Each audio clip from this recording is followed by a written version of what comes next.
ஓம் நம சிவாய.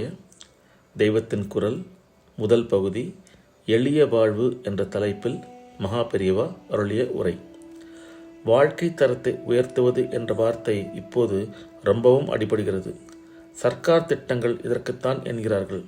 எல்லோருக்கும் வயிறு நிரம்ப சாப்பாடு, மானத்தையும் குளிர் வெயிலையும் காப்பாற்ற போதுமான வஸ்திரம், வசிப்பதற்கு ஒரு சின்ன ஜாகை இருக்க வேண்டியதுதான். இதற்கே சர்க்கார் திட்டம் போட வேண்டும். இதற்கு அதிகமாக பொருளை தேடிப் போவதால் வாழ்க்கை தரம் உயர்ந்து விடாது.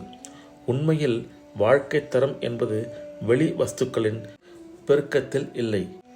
தரமான வாழ்க்கை மனநிறைவோடு இருப்பதுதான். தேவைகளை அதிகமாக்கி கொண்டு அவற்றுக்காக ஆராய் பறப்பதால் நிறைவு ஒருவருக்கும் கிடைக்காது. இதை பிரத்யக்ஷத்தில் பார்க்கிறோம். நாம் மேல்நாட்டுக்காரர்கள் மாதிரி போகபோக்கியங்களுக்கு பறக்கிறோம். போகத்தின் உச்சிக்கு போன மேல்நாட்டுக்காரர்களோ அதில் நிறைவே இல்லை என்பதால் நம்முடைய யோகத்துக்கு, வேதாந்தத்துக்கு, பக்திக்கு கூட்டம் கூட்டமாக வந்து கொண்டிருக்கிறார்கள். இதை பார்த்து கூட நாம் புத்தி பெறவில்லை என்றால் அதுதான் துரதிருஷ்டம்.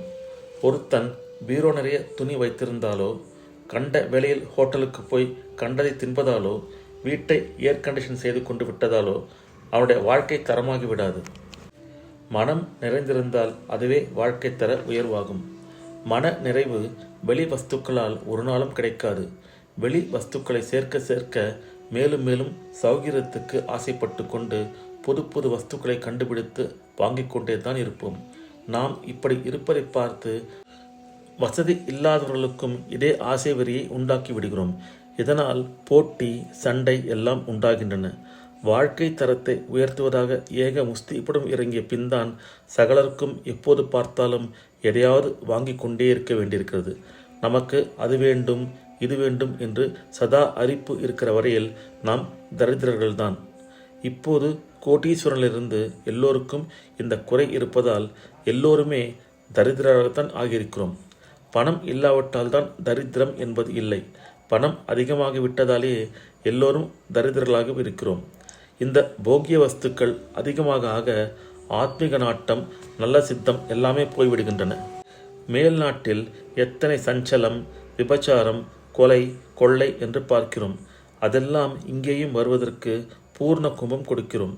வேண்டாத வஸ்துக்களை அவசிய தேவை என்று நினைத்து கொண்டு அவற்றுக்காக ஆத்ம அபிவிருத்தியை அலட்சியம் செய்துவிட்டு பண வேட்டையிலேயே இறங்கியிருப்பதுதான் நவீன வாழ்க்கை முறை. போதுமென்ற மனசோடு நிம்மதியாக வாழ்ந்த காலம் போய்விட்டது. இப்போது யாருக்குமே நிறைவு இல்லை, பழைய நிம்மதி இல்லை. சமூக வாழ்விலும் பரஸ்பர சௌஜன்யம் போய் போட்டியும் பொறாமையும் வளர்த்துவிட்டன. ஒருத்தன் ஆடம்பரமாக இருந்தால் மற்றவர்களுக்கும் அதில் ஆசை ஏற்படத்தானே செய்யும். எல்லோருக்கும் எல்லா ஆசையும் நிறைவேறுவது எங்கேனும் சாத்தியமா? ஏமாற்றம் உண்டாகிறது. ஆசாபங்கத்தில் துவேஷம் பிறக்கிறது. எனவே வசதி உள்ளவர்கள் எளிய வாழ்க்கை நடத்துவது அவர்களுக்கும் நல்லது, மற்ற ஜன சமூகத்துக்கும் நல்லது. பழைய காலத்தில் இப்படித்தான் இருந்தது. வேத சாஸ்திரங்களை ரட்சித்தவர்களுக்கு எத்தனை ராஜமானியம் வேண்டுமானாலும் தருவதற்கு ராஜாக்கள் சித்தமாயிருந்தார்கள். ஆனாலும் அவர்கள் பொருளில் ஆசை வைக்கவே கூடாது என்று சாஸ்திரம் விதித்தது.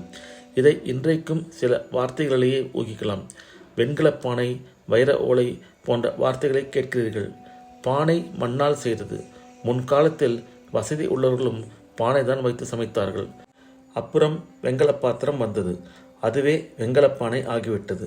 ஓலை என்பது காதிலே வெறும் பனை ஓலையை சுருட்டி போட்டுக்கொள்வதை குறிக்கும். அம்பிகை கூட பனை ஓலைத்தோடு தான் போட்டிருந்தாள். தாலி தலா பத்த தாடங்க என்று ஷாமலா தண்டகம் சொல்கிறது.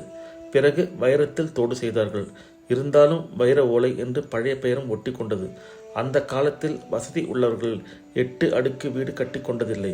எல்லோருடைய வீடும் ஏறக்குறைய ஒரே மாதிரி தான் இருக்கும். நம்முடைய சிற்பம் முதலிய சாஸ்திரங்களின் பெருமை தெரிவதற்காக ராஜாக்கள், மந்திரிகள் பெரிய மாளிகை கட்டி கொண்டிருந்தார்கள். வைசியர்களும் பெரிய வீடுகள் வைத்திருந்தார்கள். ஆனால் பொது ஜனங்களுக்கு ஒரு வழிகாட்டியாக இருந்த பிராமணர்கள் சிறுக கட்டி பெருக வாழ்ந்தவர்கள்தான். எல்லா விஷயத்திலும் அவர்கள் எளிமையாக இருக்க வேண்டும் என்பதுதான் சாஸ்திர விதி. அரண்மனைக்கும் மேலாக கோயில்தான் ஊருக்கே பெரிய வீடு. கோயில் சுவாமிக்குத்தான் ரொம்பவும் உயர்ந்த நகை நட்டு ஆபரணம் எல்லாம். உற்சவம்தான் ஊருக்கெல்லாம் கல்யாணம் மாதிரி. தனி மனிதர்களின் டின்னர், டீ பார்ட்டி, ஆடம்பரம் எதுவும் அப்போது கிடையாது. வசதி உடையவர்கள் எளிமையாக வாழ்ந்த வரையில் மற்றவர்களுக்கும் இவர்களிடம் துவேஷம் இல்லை. பிற்பாடு வேத ரக்ஷணத்தையும் கிராமத்தையும் விட்டு அவர்கள் பட்டணத்துக்கு வந்து பண வேட்டையில் விழுந்ததும் தான் சமூகத்தின் சௌஜன்யமே சீர்குலைந்து விட்டது. பழைய எளிய வாழ்க்கை முறைக்கு திரும்ப எல்லோரும் பிரயாசப்பட வேண்டும்.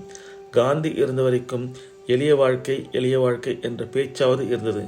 இப்போது அந்த அபிப்பிராயமே போய்விட்டது. மறுபடி அந்த முறைக்கு மக்களை கொஞ்சத்தில் கொஞ்சமாவது திருப்ப வேண்டும். நிறைவு மனசில்தான் இருக்கிறது என்று உணர்ந்து அவரவரும் கடமையை செய்து கொண்டு எளிமையாக இருக்க வேண்டும். அவரவரும் இப்படி தேவைகளை குறைத்து கொண்டு மனசினால் நிறைந்து சுபிட்சமாக இருக்க சந்திர மௌலீஸ்வரர் அனுகிரகம் செய்வாராக. ஓம் நம சிவாய. எளிய வாழ்வு என்ற தலைப்பில் மகா பெரியவா அருளிய உரை இத்தோடு நிறைவுற்றது. அடுத்த பதிவில் கணக்காயிருக்கணும் என்ற தலைப்பில் மகா பெரியவா அருளியதை பார்ப்போம். ஓம் நம சிவாய. ஹரஹர சங்கர ஜெய ஜெய சங்கர.